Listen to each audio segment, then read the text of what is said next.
شاید کسی کو بھی اس حقیقت سے انکار نہ ہو کہ ہلڑ بازی، گالیاں، تانے، نعرے بازی، جذباتیت اور انتہا پسندی سے مسائل حل نہیں ہو سکتے۔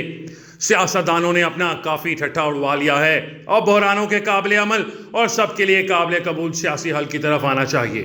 قومی اسمبلی میں اس وقت سب سے بڑا اختلافی مسئلہ الیکشن دھاندلی کا ہے۔ تحریک انصاف کے حمایت یافتہ اراکین کا خیال ہے کہ ان کی پارٹی اکثر سے جیتی ہے اور اس کے ساتھ دھاندلی کر کے ان کی نشستیں کم کر دی گئی ہیں۔ تحریک اپنا یہ مقدمہ الیکشن ٹریبیونلز لے گئی ہے اور بالآخر یہ معاملہ بھی سپریم کورٹ کی طرف ہی جائے گا۔ سیاست کے ایک حقیر اور ادنا طالب علم کی حیثیت سے میری رائے یہ ہے کہ اس معاملے کی انکوائری کے لیے پارلیمان کی کل جماعتی کمیٹی بنائی جائے جس کا سربراہ مولانا فضل الرحمان کو بنایا جائے۔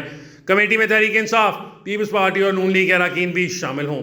مولانا فضل الرحمان کی شخصیت پر تحریک انصاف اور نون لیگ کا اتفاق آسانی سے ہو سکتا ہے۔ مولانا فضل الرحمان طالبان کی طرف جھکاؤ کے باوجود جمہوریت اور آئین کی بالادستی پر یقین رکھتے ہیں۔ دھاندلی کے مسئلے کا حل عدالتوں اور انتظامیہ نے نکالا تو ایک نہ ایک فریق کو شکایت ہوگی اور وہ اس فیصلے کو نہیں مانے گا۔ یوں یہ معاملہ کبھی حل نہ ہوگا۔ اگر قومی اسمبلی کل جماعتی کمیٹی کسی نتیجے پر پہنچتی ہے تو اس کا فیصلہ سب کے لیے قابل قبول ہوگا۔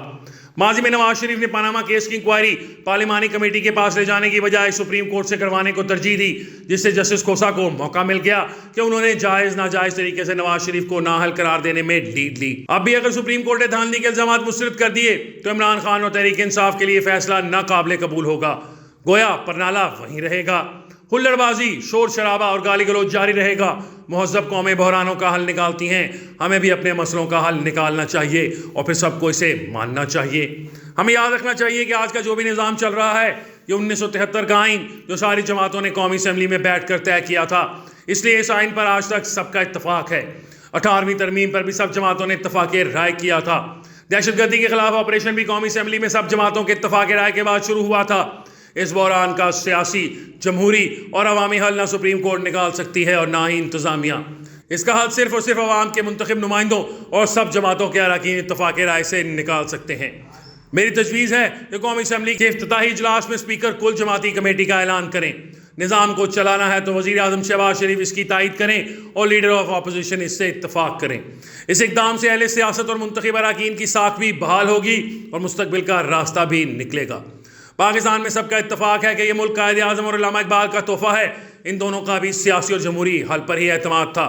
قائد اعظم نے ملک کے مستقل آئین پر مدلل تقریر اسمبلی میں بھی کی اور پھر انہوں نے صرف مسلمانوں نہیں بلکہ ہندوؤں اور اچھوتوں کو بھی اپنی کابینہ میں شامل کر کے یہ پیغام دیا کہ نظام کو سب کو مل کر چلانا ہے۔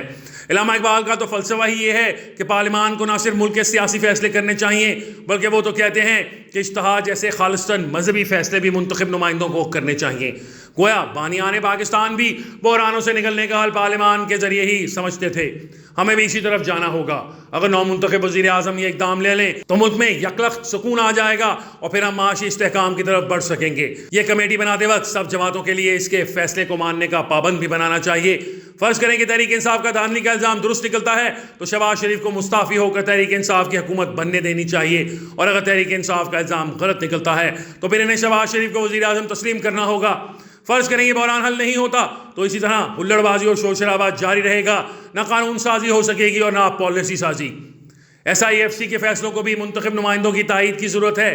اگر یہ تائید نہیں ملتی تو نہ معیشت مستحکم ہوگی اور نہ سیاست، اور اگر سیاست مستحکم نہیں ہوتی تو بیرونی سرمایہ کاری کیسے ہوگی؟ ہم پچھلے کئی ماہ سے سن رہے ہیں کہ مڈل ایسٹ سے اربوں ڈالر کی سرمایہ کاری آئے گی، ابھی تک تو وہاں سے پھوٹی کوڑی نہیں ملی۔ اگر ملک کے اندر معاملات درست نہ ہوئے تو دنیا میں کوئی بھی ہمیں کچھ نہیں دے گا۔ پہلے ہمیں خود کچھ کر کے دکھانا ہوگا، تبھی ہمارے دوست ممالک بھی ہماری مدد کے لیے تیار ہوں گے۔ سیاستدانوں کو ہمیشہ سے یہ گلا رہا ہے کہ مقتدرہ اور عدلیہ کی مداخلت کی وجہ سے نظام نہیں چل پاتا، سیاسی استحکام قائم نہیں ہوتا، اس لیے معاشی مسائل جنم لیتے ہیں۔ مقتدرہ اور عدلیہ کو اس بار ضبط کر کے سیاسی جماعتوں کو مفاہمت کی ترغیب دینی چاہیے، اور اگر پارلیمان کی کل جماعتی کمیٹی دھاندلی کے بارے میں کوئی بھی فیصلہ کرتی ہے تو اسے سب کو مان لینا چاہیے۔ مقتدرہ اور عدلیہ کا وجود بھی ریاست کا مرہون منت ہے۔ اگر ملک عدم استحکام اور افراتفری کا شکار رہا تو بالآخر اس کے منفی اثرات ان اداروں تک بھی پہنچیں گے اور پھر ریاست میں وہ توڑ پھوڑ ہوگی۔ کیا لمان و حفیظ، آخر میں عرض ہے کہ ہم نے ماضی میں بہت غلط فیصلے کیے ہیں، اب اہل سیاست کو آگے بڑھ بڑھ کر ایک فیصلہ اپنی محبت اور نفرت کو ایک طرف رکھ کر ملک کے لیے بھی کرنا چاہیے۔ عوام نے ووٹ دے کر اپنا فرض ادا کر دیا، اب منتخب نمائندوں کا فریضہ ہے کہ وہ ملک کو بحرانوں سے نکالیں۔ نواز شریف سب سے تجربہ کار سیاستدان ہیں، وہ اس حوالے سے سبقت لیں۔ عمران خان ذاتی طور پر بہت مقبول ہیں، وہ بھی اس حوالے سے مثبت فیصلے کریں۔ آصف زرداری صدر پاکستان بننے والے ہیں، وہ بھی اس حوالے سے اہم کردار ادا کر سکتے ہیں۔ مولانا فضل الرحمان تحریک انصاف اور نون لیگ کے درمیان پل کا کردار ادا کر سکتے ہیں۔ محمود خان چکزئی پر بھی دونوں فریقین کا اعتماد ہے اور وہ الیکشن دھاندلی کے لیے منصف بنائے جا سکتے ہیں۔ اہل سیاست سیاسی اور جمہوری مستقبل کے لیے فیصلے خود اپنے ہاتھوں میں لیں، وگرنہ ان کے فیصلے دوسرے ادارے کریں گے جو ان کے لیے قابل قبول نہیں ہوں گے۔